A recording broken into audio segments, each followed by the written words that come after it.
shop that you can get your like if you're having like 20 people at your Seder and stuff, you can get your 20 copies here. Okay. Right. It's also the bargain of the century. It is. It's $21.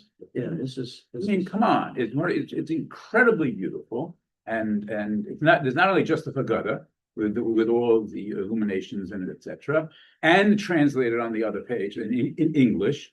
Okay, but an entire end section that then goes into commentaries of the various sections. It's astounding. Thank you. Really. Thank you. They That's did great. an amazing job, because it's all fine and good if you happen to have, $3 or $4 or $5 grand for the beautiful stuff that you did. What was it, 11? In 2008, it came out. Yeah, $8,800. Right. You take care of all his estate. Well, I actually knew Arthur Szyk's daughter for 25 years, and she and I became very friendly. And of course, that's how I learned a lot about his personal life. And then she traveled with me to exhibits abroad and so on. I did business with her. I bought art from her. I never really officially represented the estate, but all the licensing rights that she owned, she transferred to a not-for-profit that I administered, and then I was able to use the art for any scholarly or educational purposes, or in some cases, commercial songs. They were scholarly based, stuff like that. So why don't we start? Okay. Let's let Sydney introduce us, right? Because she knows us both, and and she's in charge. Where does it stand? Where she stands? She's gonna stand right in front of I'll us. stand right there. Ah. Stand right in the middle. She's I might not be able to see my all right. face. Okay, very good. That's So just blind me. So hi, everyone. I'm Sydney Yeager. I'm the Senior Public Programs Producer here at the Museum of Jewish Heritage. Thank you so much for joining us for today's event. I hope if you haven't had a chance yet, that you will go visit the exhibition up on the third floor that has, I think, Irvin, you can correct me, but it has a good amount of what you're going to see today, and lots of other things by Arthur Szyk. So I really recommend going up there, and you can purchase museum admission at the front desk to go up to the third floor. There you go. You already got it. So you're ready to go. There you go. If you have a blue sticker, you're good to go. You can also purchase many of the books that Irvin brought with him that are out the back, including the Haggadah at the museum shop, as we just talked about. So I highly recommend checking that out. We also hope you'll join us for our other upcoming programs, including the final book talk with Irvin about his autobiography, which is happening on May 14th. So you can register for that on our website. And you can also check out our many other upcoming events, including the Spring Equinox Festival, which is happening this weekend. So you'll all be there. And so we are so honored to be joined today by Irvin Ungar and Richard McBee. And I don't want to take up too much more of their time, so I'm going to pass it on. Thank you, sir. Great, thank you so much. So I'm Richard McBee. I write about Jewish art. I do Jewish art. I'm all over YouTube, and I have a website. That's enough about me. But I've been, I guess, involved since, you tell me, it was 2011, and I've done at least 2 reviews of, in fact, portions of the Szyk Haggadah, and he's simply an enormously important Jewish artist, and Irvin Ungar is the expert in him, and he is the individual who is, it's really awesome what you've done. You've taken an individual who was kind of almost forgotten or only known in small quarters of Jews who happened to have this Haggadah, and really brought him to the fore of American and Jewish consciousness. And so he is the expert, not only in Szyk, but also definitely this Haggadah, as you just heard, that he has essentially created now another version that's available really for almost everyone. So the way we're going to do it today is we're first going to have an introduction by Irvin of Szyk, where he stood in history, a little idea of who he was, and how this Haggadah came to be, and also who was the audience for this Haggadah. And just to give you a quick sense, the Haggadah is finished, I believe, in 1939. He finished the original artwork in 1936. Oh, there's, He worked on it in Poland between 1934, 1936, and he carried all of the original watercolor drawings with him to London in 1937, where for the next 3 years he supervised its printing. And so it was actually published in 40. published in 1940, mistakenly identified even as early as late as this week, where I've seen a copy of his Haggadah for sale at auction, his value, very first 1940 edition, where they list 1939 as the publication date, but it's wrong. It's 1940. I can That's tell right. you why. And actually, the auction is tomorrow at Kestenbaum. Yeah, 1939, and many museum libraries have it as 1930. It's 1940. Right, okay, great. Okay, so just, who's Szyk? Well, it's a good starting point. Who is Arthur Szyk? What's his background? I would just submit, first of all, let's just talk about, there's 3 dates. 1894, Lech, Poland, he was born. 1940, he came to America as an immigrant, and he died in 1951. So that sort of gives you the dates of his life. The context for the creation of the Haggadah is that in 1933, when Hitler came to power, Szyk was invited by members of U.S. Congress to come to the United States for an exhibit at the Library of Congress. And they knew about his works on freedom that he had created in Europe. There were newspaper articles about Szyk living in Paris in the 1920s. There were articles in America about Arthur Szyk. People knew him. Oh. In the 1930s, there were articles about Szyk in American newspapers. The Menorah Journal wrote a fabulous article in the 1920s about Arthur Wow. Szyk. Here in America, people knew him. So when he was invited by the American Congress to exhibit his works on freedom at the Library of Congress, he was well known. Not well known, but he was known in America. And by the way, a lot of those works are upstairs, okay? Because essentially, the exhibit upstairs is really about Szyk as a political artist. And you'll see not only his depictions about America and celebrating American with the revolution and our democracy, but also his lifelong fight against fascism and specifically against Hitler and Nazism. So that you can actually go see that later after we finish here, that aspect of his work. Right. It was called the exhibit's called Art of Freedom, the life and work of Arthur Szyk. So when he was here in 1934, he was here for 7 months. He returned back to Poland, and in 1934 is when he began work on all the original art in the Haggadah. These watercolor and gouache paintings on paper. Its themes are going to be different than any other Haggadah.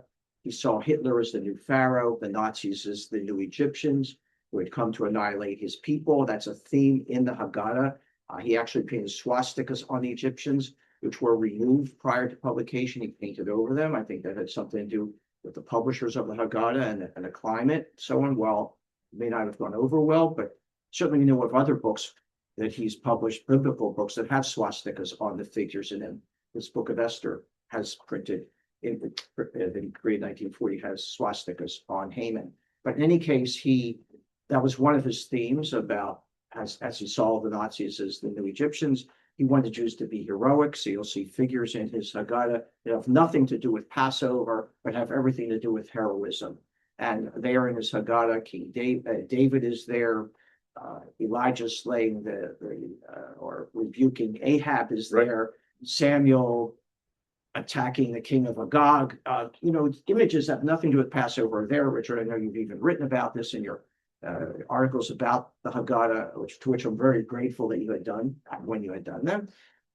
But you'll see images where he wants Jews to go off to Palestine in his Haggadah in the mid-1930s when he's creating it. So now he visited Palestine for about how long? He did. He visited Palestine in 1914. He was at that time a 20-year-old. He went there from lunch with a few other artisans and was there for about 6 months. Was his only visit there. But that gives you the context of when he created the Haggadah. He then went off to London with all the original art. It was published in 1940. Was the most expensive new book in the whole world. In 1940, it sold for $500 a copy, which I like to tell people that in some places in America you could buy a house for $500 in 1940. It was also called by the Times of London worthy of being considered among the most beautiful of books ever produced by the hand of man. So this was well celebrated, well recognized. You have to understand they were printing this book, and while he created the artwork on paper, this illuminated manuscript, it was actually printed on vellum, on parchment. Right. It's the opposite, you know, an illuminator will create a manuscript on vellum and then maybe print reproductions on paper. With Szyk, was the opposite.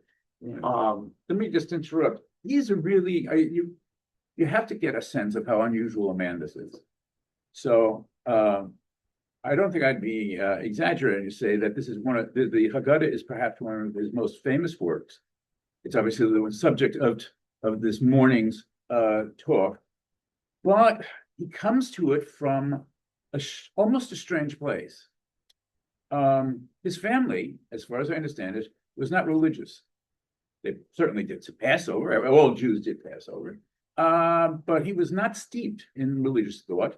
And in fact, finding out one of the things about his biography, he wanted to be an artist. And his parents sent him, I believe at the age, if not 15, some 14, to Paris. He goes to Paris and he studies in an academy, I think it's the Julian? Academy Julian. Right, which was one in which a number of actually rather famous artists did also study in, but he wanted to be an artist, first and foremost. And so there you are. This is this nice Jewish kid from a non-religious home, goes to Paris and studies to be an artist, and obviously picked up his skills as illuminator, as an illustrator. Then goes after that he then goes to Palestine, as it were, catches the bug. Not that he had to catch it. I mean, there was lots of Zionist and revisionist thought in Eastern Europe at the time. But catches a whole feeling for the Jewish people that, let's say, he didn't have when he went to Paris to do, having nothing particularly Jewish, but in fact to be an artist. So listen to the journey of this individual. He then comes back to, it was Poland, right? Poland. And then under Russian control. Oh, right. Where he lived. Right. And then ends up doing this Haggadah in Poland. No, not exactly at that point. Okay. At that point, because that's 1914. You're talking about. Oh, no, I'm talking about after Israel. He comes back to his home, but as he matures a little bit, he has the idea to do this Haggadah, which basically is what you're going to see now. What you're seeing now is work that was done, as you just said, in the mid to late 1930s.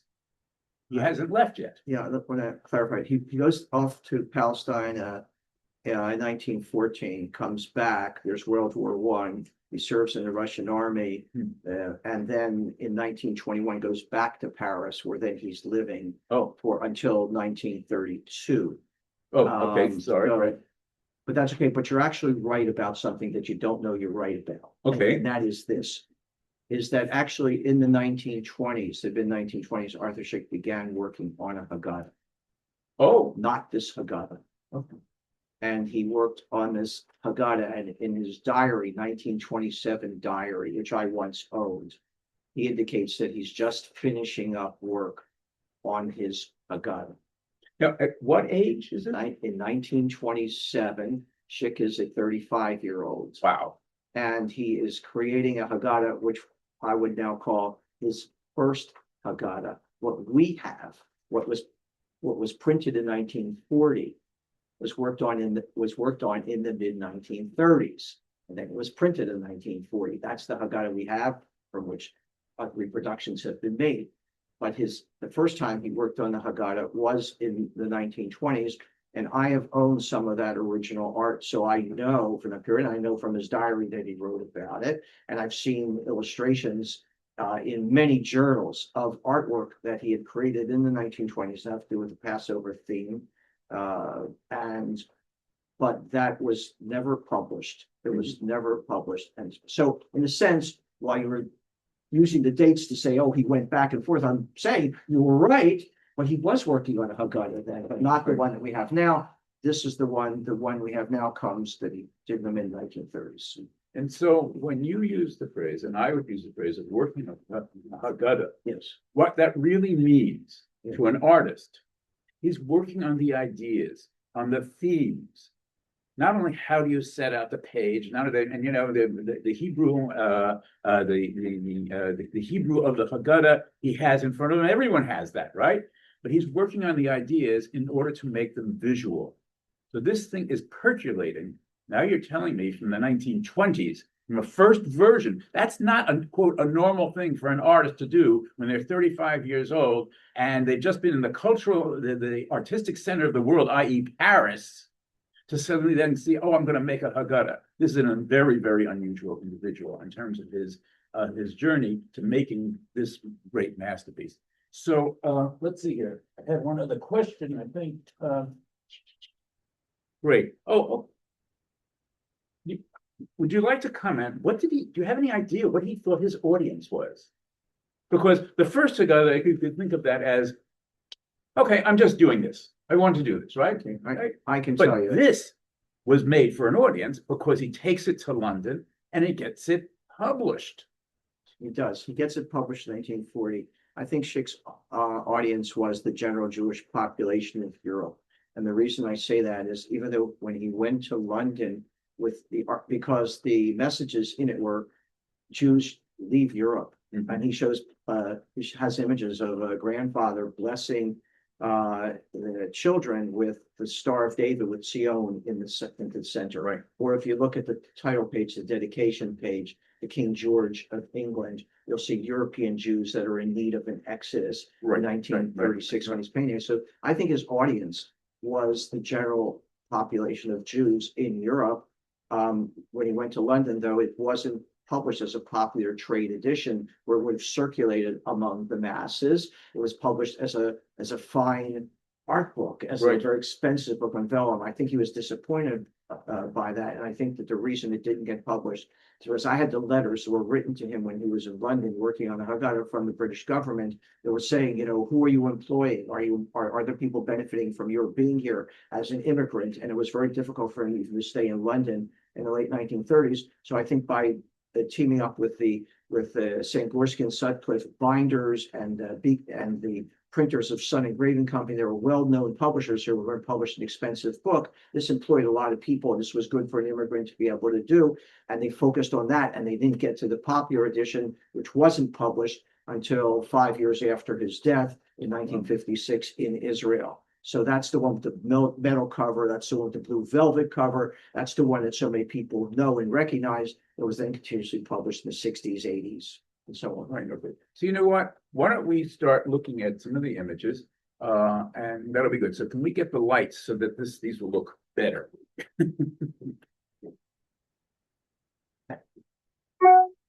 Richard, even this initial slide has a message for us. Let's hear. Well, look, you're already seeing European Jews here. These are not Egyptian Jews from the Exodus. Maybe the backlight's awesome.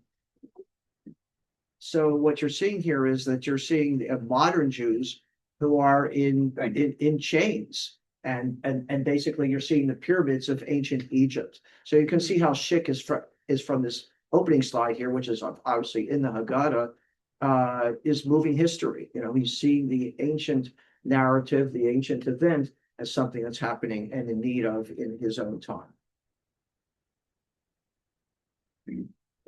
Here. Okay, so now you need your help. Let's see. There we go. Good. Okay. Yeah. You mentioned the dedication page. Yeah. This is the dedication page to George VI of England. You know, he's finishing his original artwork for the Haggadah in 1936.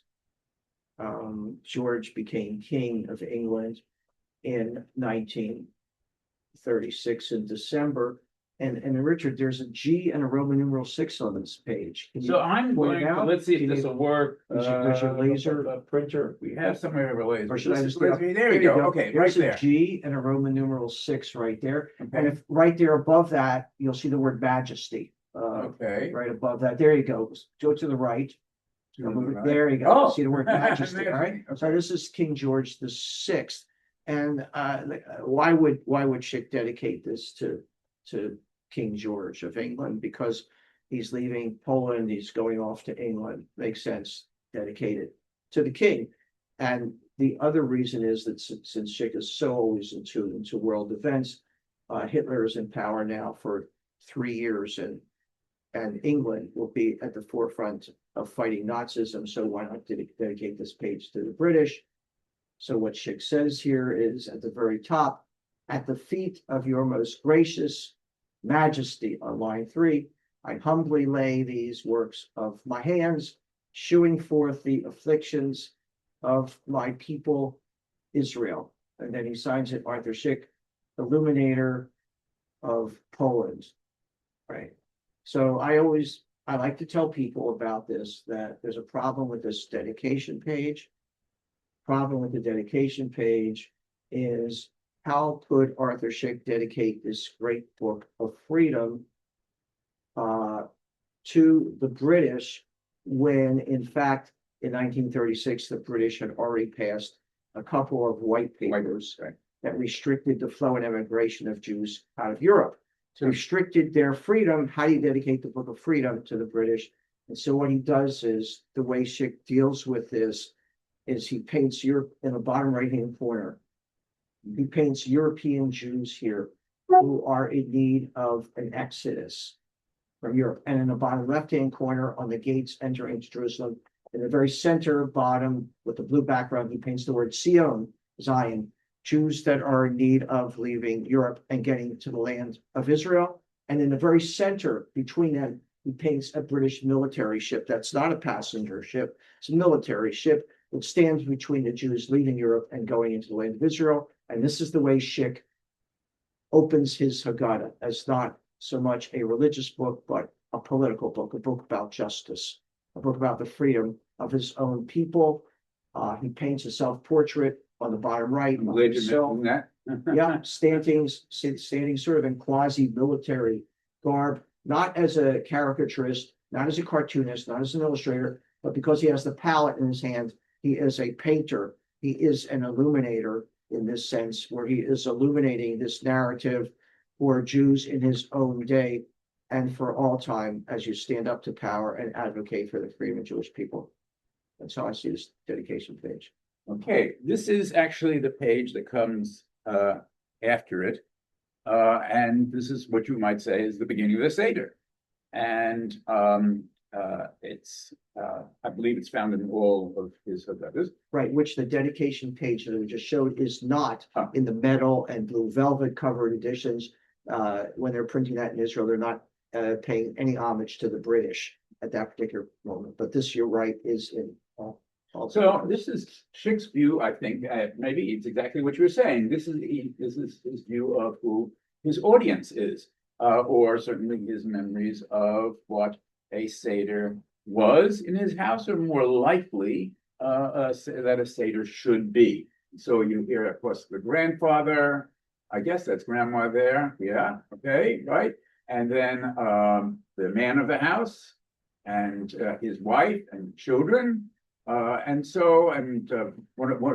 the two sons, and all the things you have on a Seder plate. On a Seder plate and a Seder table. There's got the 3 matzahs underneath, right? And if you notice, everyone is holding, except for grandma, everyone is holding a cup. Almost certainly that is their Kiddush cup, and grandpa seems to be making Kiddush. So again, it's something that most Jews say, I recognize this. So, but the reason why I wanted to include it is because as I was looking at it, something struck me. And I don't know if there's any good answer, but you're all looking at this, okay? What's missing from this table? You see all the traditional things there, right? Well, what's missing? Where are the Haggadot? Now, at every Seder that any of you have ever been at, every one of you were given something that's called a Haggadah. That's what we're dealing with here. Now, this young man has a text in front of him, and maybe he is following in the Haggadah. But we also know that the nature of the Seder is everyone's supposed to say it or at least read it, and you're following along. And of course, the grandfather, whoever's leading the Seder, is actually saying everything. But this is kind of curious. Now, I don't mean to put you on the spot, but do you have any idea of why there isn't a Haggadah in here? Well, maybe Szyk felt that the only Haggadah that needed to be there in their hands was the Szyk Haggadah, and he hadn't finished it yet. And he was doing this, so that's the answer I have. Maybe. Okay, good. Okay. I mean, I didn't, of course, did not mean to embarrass you, and it's startling, but also, what I'm also bringing to you is, I hope, is this is how we all have to learn to look at visual phenomena. Think it through. Something like this, which is figurative art, has meaning, and has meaning in the context of your own experience or the experience that you think about other people and other people's experience. And so it's just part of the exercise of, I mean, I probably looked at this for a decade, and only as I was kind of preparing for it today did I say, wait a minute, ooh, there's no Haggadot. Anyway, that is right. Okay. I actually do have a couple other comments on. Oh, please, sure. There's a Bubba Verhassid who I've become friendly with, and he had actually mentioned this to me, and I looked at this so many times, and he pointed out to me, he says, Irv, you make sure that you notice that all the women are on one side of the table, all the men are on the other side of the table. And of course, that I just looked at this over time and saw the whole family there. So I think that's a noteworthy in terms of the separation of the traditional seating at certainly a Hasidic Seder and some other kinds of Orthodox Seders, right? Not in my house, though. No, but not in a typical Orthodox Seder. You wouldn't have men and women sitting on separate sides, would you? Are you kidding me? Okay. I don't know the answer to that. I didn't mean that disrespectfully. Yeah. No, I have friends who are Hasidim, and basically the men sit at the table. There's a Shabbos table. Okay. The men sit at the Shabbos table. The women, they're in the back. They're not there. If they're at the table, only to serve. There's real, very, very serious separation of the genders in Orthodoxy. Certainly not modern Orthodoxy, but a lot of traditional Orthodoxy. The Seders themselves, I don't know, because the women have the same obligation to say and hear the Seder as men do, but this separation doesn't surprise me at all. Okay, so he would have been aware of that, but in his Haggadah, the illustrations are of religious men, of secular men, of religious women, of secular women. So you will see all of those figures who are throughout the Haggadah. One of the things that is worth noting is at the very top of where the grandfather is sitting with his strimel on top, and very up top is a coat of arms, and this is a coat of arms of the Polish town of Lvov. And Szyk was from Lodz, from Łódź, so this is not the town where he was from, but a consortium of men in Lvov who actually financed Szyk's work over time. And at one point, he did a dedication page for this Haggadah that was not included in it, which was dedicated to the people and Jews of Lvov, of Lemberg, of Lviv, now in the Ukraine. And this is the way, and he thought that maybe he was going to call it the Lemberger Haggadah. Okay. And so in remembrance of, since that wasn't included, and this was, he has the symbol of the coat of arms of the town, where he says Semper Fidelis, always faithful and always remembering what the Jews of that town had done for him. That's fantastic, because that answers one of my questions. If he spends a couple of years doing this, how's he supporting himself? You just answered it. He had enough of a status that they knew about what he was doing, that the surrounding individuals and people who had money says, okay, we have to help this man survive, which was financial. So that's really astounding. Let's move on to and this was not commissioned, though. His Haggadah, like many of the books and manuscripts that he did, were not commissioned, he worked on them with the hope that he would find a buyer for them later. Right, right.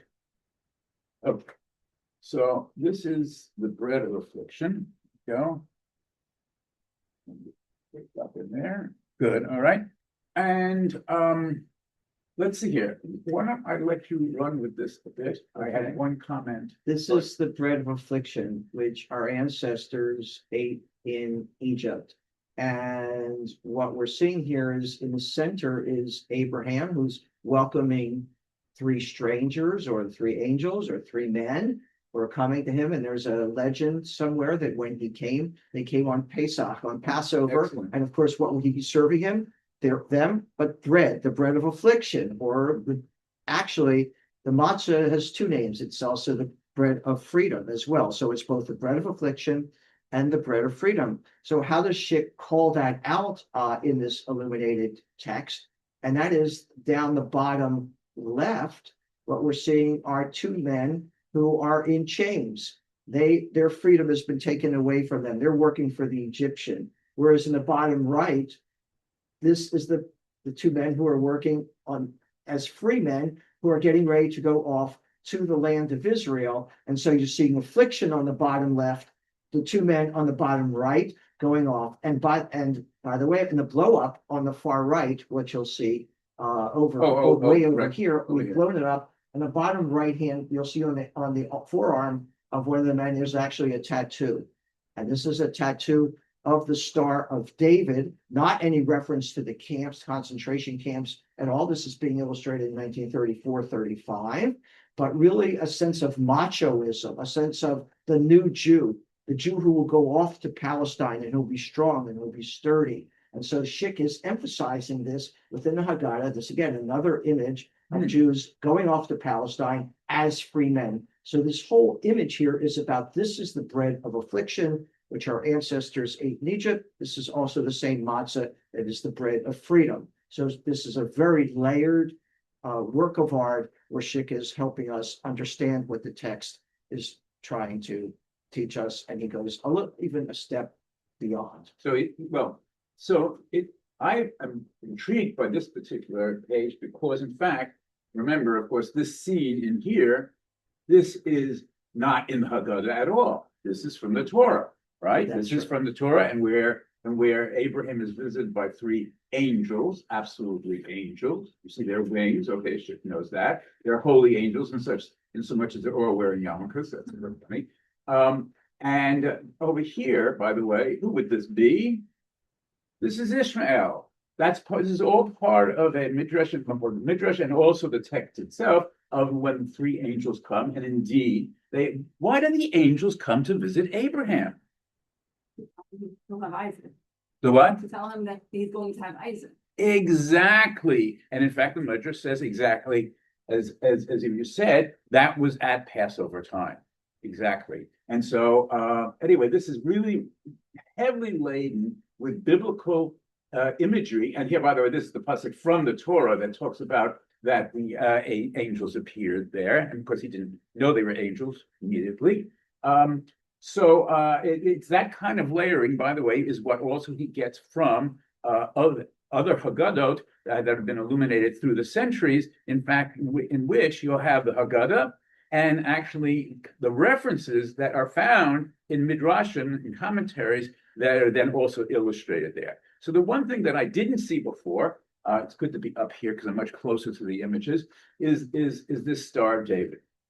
So for what it's worth, as far as I'm aware, tattoos are probably more than frowned upon in Orthodox Judaism. In fact, they are totally asur. They are forbidden.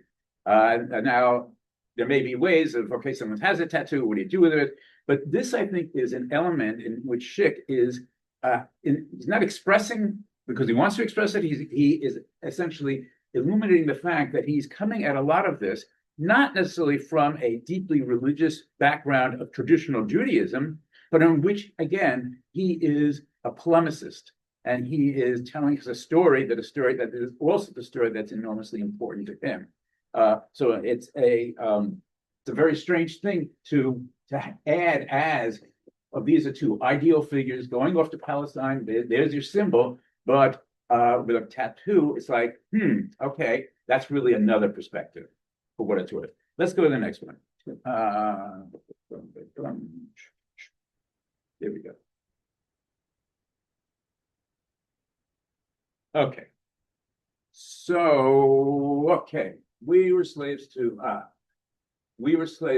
Pharaoh. Now, if I remember correctly, this is another example here where in this illumination, Szyk is in fact echoing the text itself. Very clear. They're doing slave things. Good. But wait a minute. As far as I remember, there is nothing in the Haggadah that talks about Moses being in front of Pharaoh and with the snake trick, right? That's in the Torah. Again, what Szyk is doing, he's bringing in another element to give depth to what the Haggadah is telling us. Why don't you run? Well, I would stay with where you are. She even goes another step further. I know I used that phrase before, but take a look. When the snake is put before Pharaoh, my understanding is that this was done by Aaron and not by Moses. I think you're right. And Yes, so this turns out that this is Moses putting the snake before Pharaoh. And how do we know it's Moses and not Aaron? Because to his right, to the very right side, there's the breastplate yeah, that is and on that's that Aaron. figure. That's Aaron. So this is Absolutely. Moses. So why would Szyk put Moses in front of Pharaoh if in fact it's supposed to be It's supposed to be Aaron? And the idea is that Szyk, like a few artists, but most not, as you know, Richard, Moses' name is not mentioned in the Haggadah, Right. except in a small piyut that's there. So Szyk puts him back in the Haggadah. And part of the reason is because he sees that Moses is a heroic figure, that not only God needs to be involved in the affairs of man, but Szyk, as he sees it, man must be involved in the affairs of man. And Moses is a heroic figure, and therefore he wants to elevate him and give him center stage. And so he does it here. You'll see other images another image of Moses in the Haggadah, which I don't think will be on our slides, where Moses is like a bodybuilder and he's like very strong and his arms are raised. And as a military figure, where Moses is victorious in battle over the Amalekites, he's a military figure. And Szyk wants Jews in mid-1930s Poland to be heroic. And so he uses Moses in different ways in the Haggadah. Okay, so just to run with that a bit. Since we're seeing Szyk has an agenda here, beyond the quote usual religious pietistic agenda, part of that comes with the fact that his politics are what we would now call very right-wing. He evidently knows the author and the leader of the Likud, well, not it is the Likud in Israel, of the right-wing movement, which is Jabotinsky. And that is, why don't you talk about that? Because effectively, this Moses becomes a Jabotinsky-like figure. Szyk was militant for the Jewish people. He wanted them to be fighters, to stand up, and he was friendly with Vladimir Jabotinsky. And if I had to say that Szyk had one mentor, it would be Jabotinsky. Wow. Szyk, again in his 1927 diary, while Szyk living in Paris, Jabotinsky would visit him, bring him news of his mother back and brother back who were living in Lodz. Szyk, Jabotinsky and his wife Anya were very friendly with Arthur Szyk and his wife. And after Szyk and Jabotinsky had died, the wives stayed friendly and continued to work as part of a group that Szyk was part of at one time, the Bergson groups, the Rescue European Jewry. They were on banquets together and so on. But yes, Szyk was connected and did feel that Jews should defend themselves and be heroic. This image, and to move a little bit, just so we finish this image, Szyk, I mentioned earlier that Szyk had painted swastikas on the Egyptians, seeing them as seeing the Nazis as the new Egyptians in his. And so here in the center, there's a medallion right in the center, and look, I had looked at it at the United States Holocaust Memorial Museum when we had an exhibit there, and we looked at that under layers of paint, and on the far right you can see a swastika. So let me just point that out to you. Yeah. Okay, Sure. This is the lines Yeah. of the swastika. Okay, That's right? right. That's right. At first I didn't see it, but now I looked even more carefully, but it's something absolutely there. Yeah, he had painted them, and actually on the armbands of Pharaoh sitting on the throne down below, while you can't, Oopsie. Sorry. yeah, go back one more. There you go. So on the armbands also, there were swastikas that appeared there as well. Right here. Yeah, next to it, and the figure next to them. So Right. this is Avadim Hayinu. We were slaves to Pharaoh in Egypt. Okay. Oh man, I love this page. I Yeah. love this. So, All right, so there is a phrase here, Richard, in the second paragraph, the large blue images. You will see the line 4 of the large print, Shebachol Dor Vador. Right. You can see Odim Alenu Chalotenu. And in each and every generation, there are those who stand against us to annihilate us. And how does Szyk illuminate this text? Because he illuminates it by on the right hand side of the page. He has all the nations of the world that have risen up against the Jewish people throughout history, that have attempted to annihilate them one way or another, or to kill them off. So, Richard, on the far right, there, you'll see here the symbols of Castile and Leon, which represent the Spanish Inquisition. So the Spanish Inquisition is referenced in Szyk's Haggadah, as you can see over here. and you can see it a little bit more enlarged. In fact, if you go to the left of that, you'll see SPQR, which is a Senatus Populus Romans. This is representative of the Roman Senate. So this is the Roman period. Whereas if you go to the bottom part, you'll see on the helmet there, the Hebrew word Haman. This was the Persian Empire. So Szyk is you'll see, not in the blow up here, but going back to the text itself, on the upper right-hand part where the 2 blue arrows are there, they're pointing to the 2 double-headed eagle. Right. Again, this is Rome, or could even be Nazi Germany, that he may be referred to by the eagle, but but you'll see the Assyrian down the bottom left. There was an arrow. This is sort of the Assyrian Empire. So in each and in every generation, there are those who rise up against us to annihilate us. And this is Szyk, again, illuminating the text all within a single. And we almost don't have to tell you that all these dots that look like dots along this serpent used to be swastikas. There would have been swastikas underneath that. We didn't look at this page, but I can see, I know other Szyk art where there are swastikas on And stage. here, these the dots in the okay. Yeah. All Those were wrong. changed. Exactly. So, Yeah. and of course you have here the Jew, Yeah, right? who Seems to be almost, if not oblivious of it, but defiant. well, And now look at how he's defiant, though. He's defiant one assumes, what's he doing? He is reclining. He is at a Seder. He is holding up his coat, probably to make Kiddush. That's our defiance, I would say, in Szyk's mind. and I would say I think you're right. And the idea that the Jew will still celebrate, and also at the top right, well, you'll see the canons, which could be the canons of every war, and then the tablets of the 10 Commandments, that almost as symbolizing God's moral law, that the moral law, the ethics of our people, to which Jews have adhered throughout the generations, will help sustain the Jewish people. And this combined with the proactive element of both together are necessary for the Jewish inclusive. Okay, you will all understand what these are. This is the 4 sons.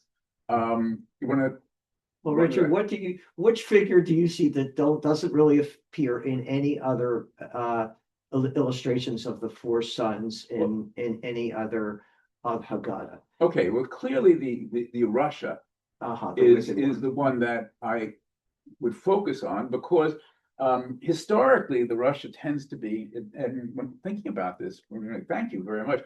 Thinking about this, throughout history, of illuminated Haggadahs, frequently the Russia is somebody who is armed, is a knight or a soldier or something like that.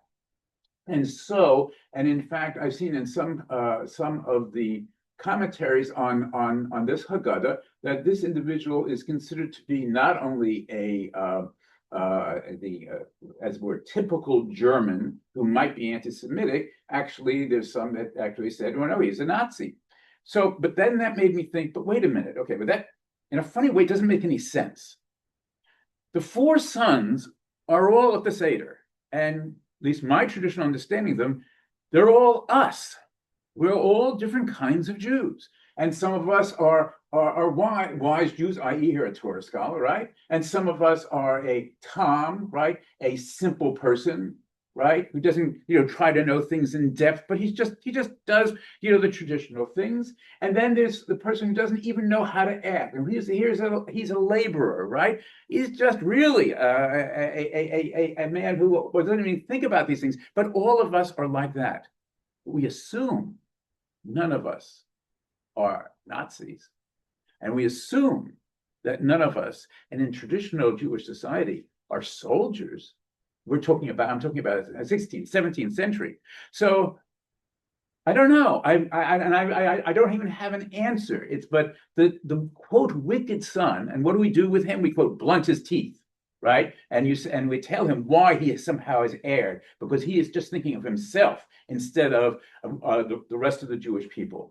But this has raised a big question for me. So. Well, the soldiers would be there because those were the enemies pretty much of the Jewish people. What do we identify with wickedness? Okay, so you paint a soldier there. This one, of course, has the Hitler mustache, very Germanesque. The other Jews look a little more Polish, and he has his boots, his riding crop, his feathered hat, his spurs, cigarettes, and so on.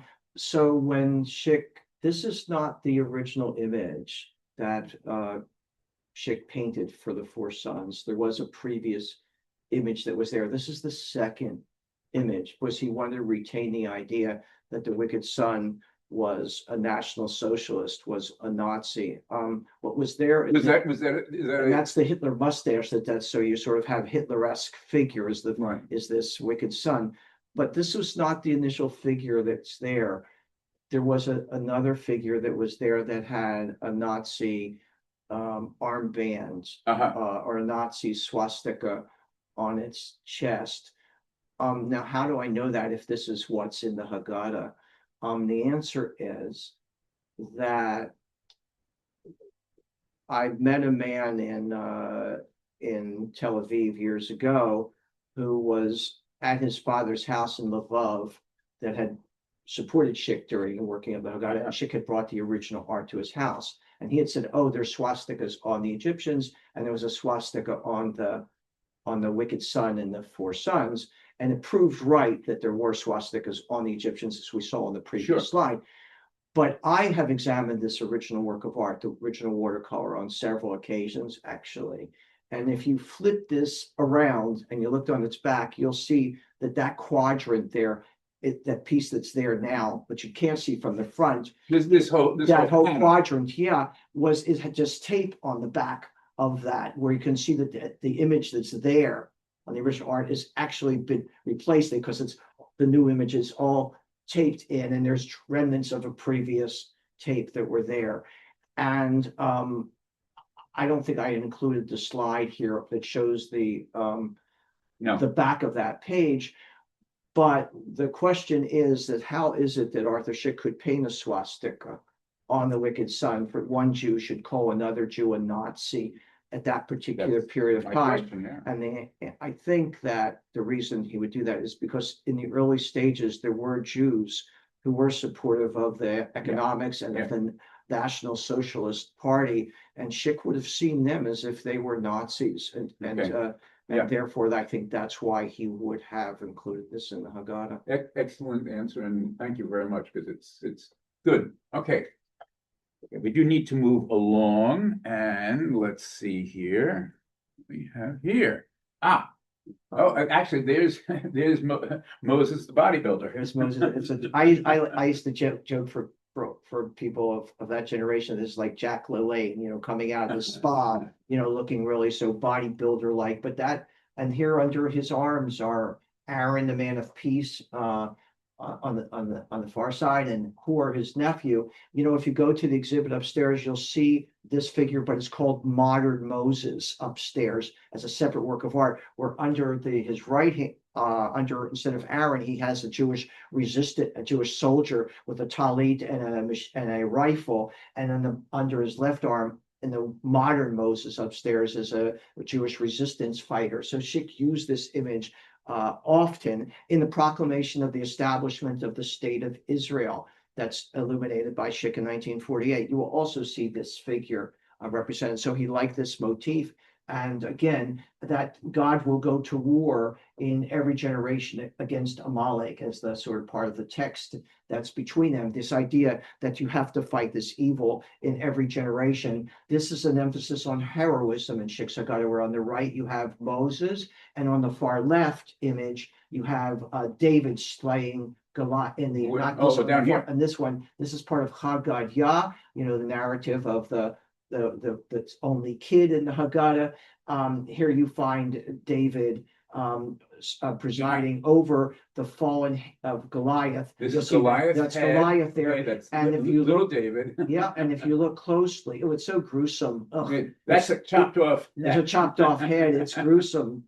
No kidding. And but Goliath here has blonde hair and he has blue eyes. That would have been typical of the Aryan, at that period. So again, this is one of two images of David with Goliath in the Haggadah. Again, has nothing to do with the story of Passover, but for Arthur Szyk has everything to do with the story of Passover. That is to be heroic, Right. and so draws upon heroic figures. Right. And by the way, just so everyone understands, okay, this is a passage in the Torah. Okay, this is when Amalek, right, this tribe and this individual is attacking the Jews just as we're coming out of Egypt, and the Jews fight back. But it's really hard. And so Moses and Aaron and Hur get up on a hill. They're overlooking the battle. That's what this depicts. Okay. And what is really the response, at least in the Torah? The response is that Moses stands up and he keeps his hands up to plead to God for victory for the Jews. But it's tiring. And so you've got Aaron and Hur on either side that he has to sometimes rest that. But when he brings his hands down, the Jews lose. So he has to keep his hands up. And that is the beginning of the fight against Amalek, which here. So it's actually here, it's very interesting because here you have Moses as, quote, the strong man, but his strongmanness is through his imploring God. And the pasuk up here of the Haggadah is Ana Hashem Hoshiana. Please God save us. And we say that's part of the Hallel, and it's said in the Haggadah. So it's really, really powerful page. We probably have to move on. Let's see here. We're going to have another one. Oh, so this is one. Let me go here. Right. Okay. This is one that I added on the earlier lecture of the Szyk Haggadah with the scholar Sholem Sabar and Jew. I was back in the Begin Center in Jerusalem about a year ago, and I found it to be such an interesting. So this is an example of where Szyk is using a motif found in earlier Haggadot. Okay, so this is an earlier Haggadot. Frankly, I don't remember the exact date of it. It's probably 15 something or other. I think this is a Darmstadt, I think. Oh, good, Darmstadt. Okay, that's Sholem Sabar up there, noted scholar who written extensively about, in fact, the Szyk Haggadah. And so, but here you have this shin. Okay, this is the capital letter, but it's a very important part of the Haggadah, and it's a kind of a chilling one. After we're all finished, if I remember correctly, after we're all finished eating and getting ready to bench, right, we ask God this: pour out your wrath and rage upon the nations that do not know you. Shvach Chamascha, okay? The shin, and there's Szyk's shin. Okay, this is the shin. Okay, is actually like the I don't know, the decorations of a boat, and its boat is sailing through the sea of the drowning Egyptians. And also Jaws is in there too. The shark, And yeah. the shark is what. So, and the Egyptians and their army are drowning here. So it is, again, I guess there's two things going on here. Both Szyk is utilizing both the capital letters of various things as part of a significant passage in the Haggadah from early Haggadah that do the same, that do that. He's doing the same thing, but he's also emphasizing that we must ask God to destroy our enemies. And it's kind of unnerving because there's also, we feel that in the Haggadah, but there's lots of Haggadah that talks about both peace and love, and it's a time of the Jewish people to come together, which is all true. But I think Szyk is saying very clearly, you must not forget we have enemies, and that we must call upon God to defeat them, because otherwise they will defeat us. And this is just another example of his militancy, I'd say. Now, I also emphasize that in some of his self-portraits, he has the letter Shin right underneath his thing. And Shin also stands for Szyk. Oh, okay, excellent. Very, very good. Wow. Okay, let's see here. Yeah. Okay, the cup of Elijah. Yeah, the reason I chose this is because when we think of Elijah, we think of Elijah visiting our Seder table. We set a place for Elijah. We raise Elijah's cup. Szyk takes this a step further again by introducing the idea that this isn't just about beauty, and it is about beauty and about Elijah coming to comfort us, but he also points out by the illustration in the center of the illumination, where here Elijah is rebuking the king, Ahab. And so this is another heroic act.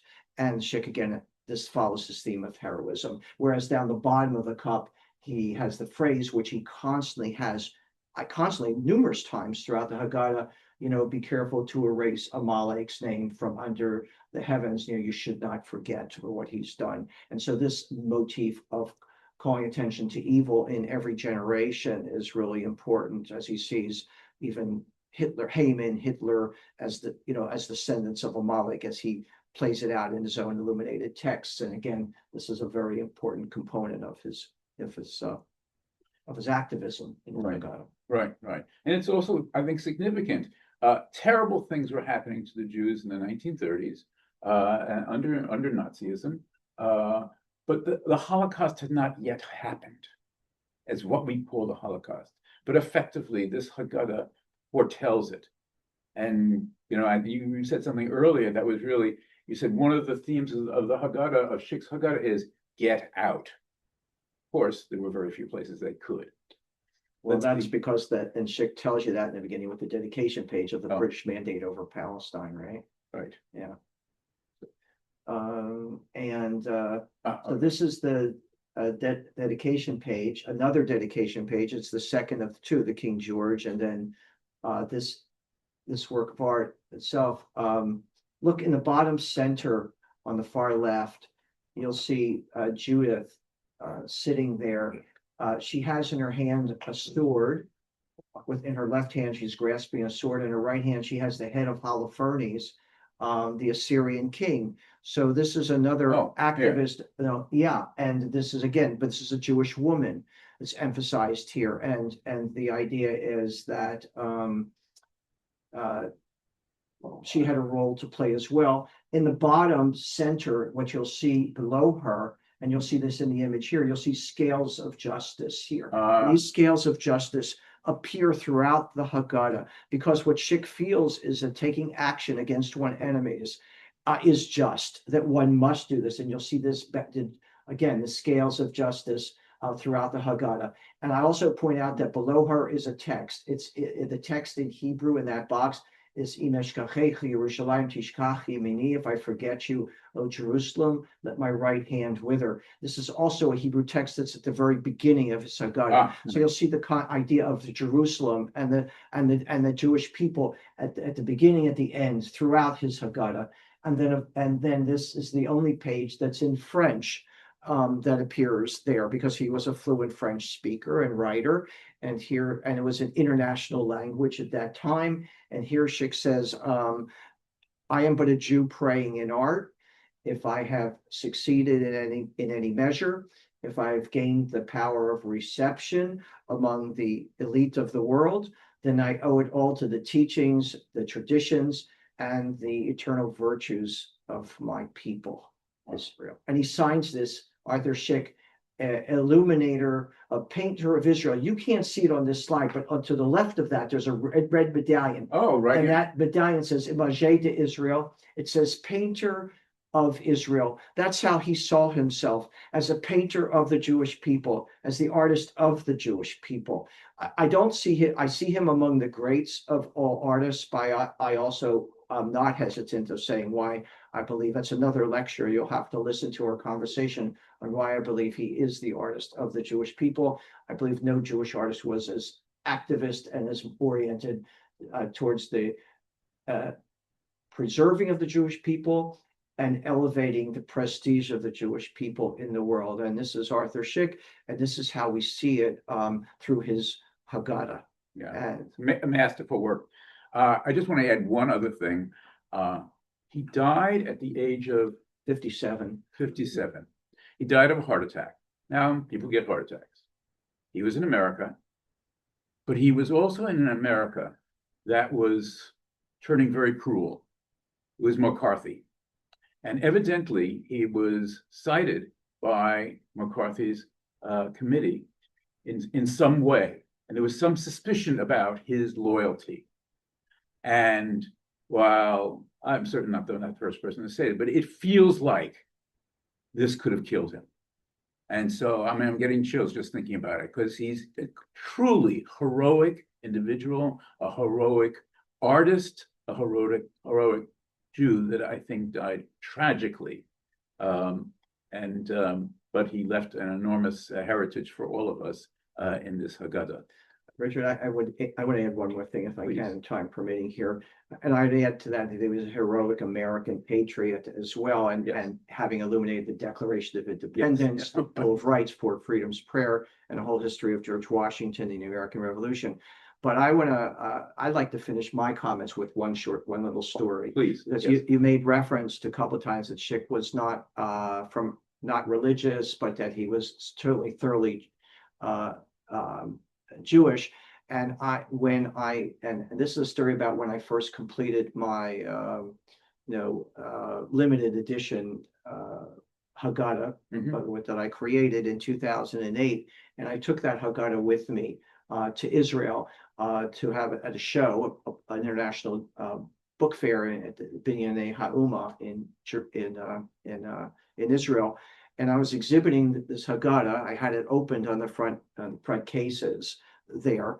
And a man walked up to me, a very, very, very religious Jew. I knew that because his black hat was the blackest black hat I had ever seen. The beard was the longest black beard I had ever seen. And his coat was the longest black coat I had ever seen. And he walked up to me and he saw the Haggadah there and he says, that's the Haggadah of Arthur Szyk, isn't it? Wow. And that blew me away because I think he's going to speak Yiddish and not even talk to me. That's how I felt.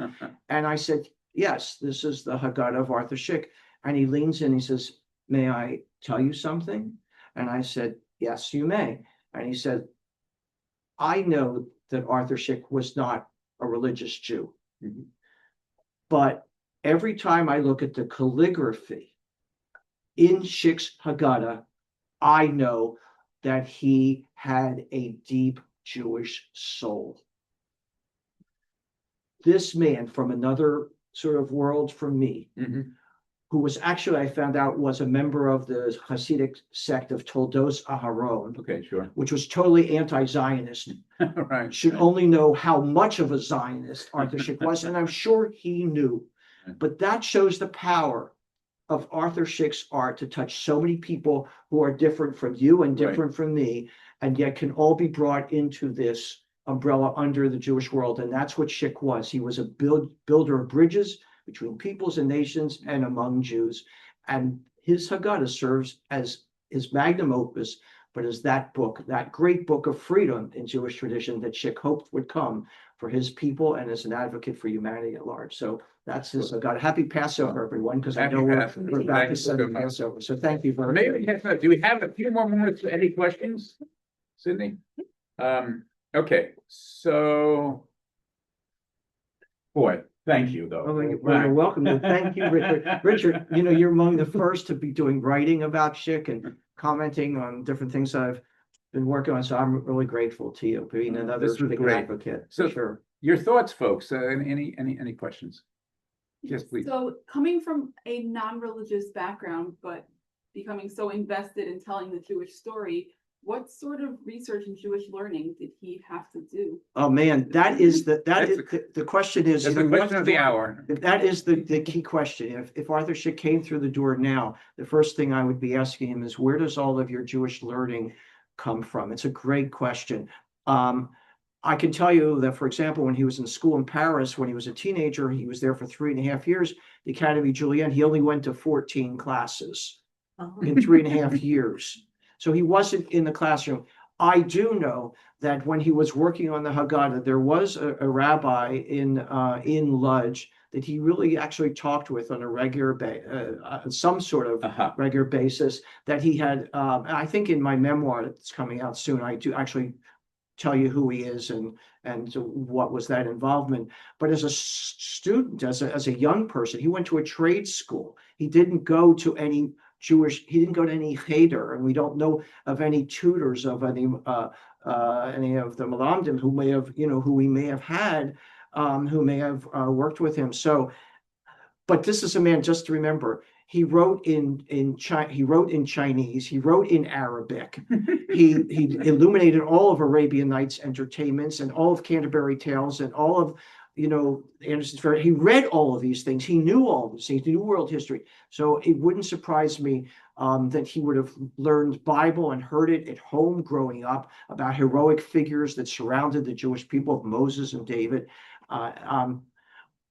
But I cannot say. That is the one thing that I would love to know, and I would certainly would be among the first questions I would ask him. How did you know about all the Aggadot that David that he would talk about in his Haggadah? How did he know about that when the Israelites are the young children are nursing from rocks that poured forth milk that you'll see in his Haggadah? How does he puts the Mashiach in the Haggadah? We don't see the Messiah illustrated in any Haggadah. There's one other, I think Shalom Sabar pointed out to me, but this is the only one where the Messiah is at the gates of Rome. I mean, he knows all of it in the Haggadah. You'll see it. So it's a great question. I think, though, by looking at the Haggadah and certainly his other works, the answer is clear. He studied with people who had deep rabbinic knowledge. The kinds of things he's putting in here are not only historical, but deeply rabbinic. I mean, I'm privileged to learn a certain amount. And when I first encountered his Haggadah and started writing about him, I said, oh my God, this guy knows Gemara. He knows Midrash. He knows Talmud. He knows the stuff because I can see the way he's painting it. And so exactly where, in a funny way, it almost doesn't matter. But since he comes from the secular background, he must have acquired it somewhere, and probably acquired it as he started, because he had to have acquired it, remember, before he at least finishes this Haggadah. Okay, so it's obviously he went and found the answers, and it's the kind of thing because he did it with a passion. This meant a great deal to him as a Jew and as an artist, and as a nationalist, I mean, he's doing this before the state of Israel is created. There's no state yet. Okay, they're working, but it wasn't even assumed that there would be a state. They argued over all this stuff, and yet he's seeing it as concrete. He's a prophet.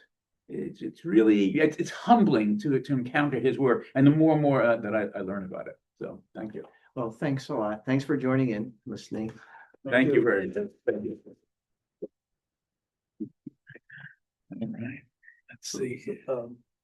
Similar Book story. your with- Haggadah in the museum shop. Yes, Buy him yes, his yes. gifts. They're great gifts. They're only I'm gonna buy- $22 or $21.95. Buy him his right. gifts. Take him to your seders. But with Give 'em away. Rembrandt, who also incorporated Jewish text and context in his art. Sure. But he didn't do it following the Bible. He did it with the Bible and based on Jewish commentary, the way the Sure. commentary Yeah. interpreted the Bible. Yes. And people also try to figure out which rabbi did he consult, because he wasn't even Jewish, let alone, he had no Jewish Who are background. we talking about? Rembrandt. Rembrandt. Oh, Rembrandt. Right. Okay. But Rembrandt knew rabbis who knew Yeah. this stuff. Right, But Menashe ben Israel, very likely. that's who they, Of course. that's who they. by the way, believe. here, I want to encourage you on May 14th, which is Israel Independence Day. There's going to be I'm going to be interviewed about my memoir that I've written about my life with Arthur Szyk. And it's going to take place here. They've got a big celebration. Here. And it's open to the public, Oh. so you can come and I'm being interviewed by a producer from 60 Minutes.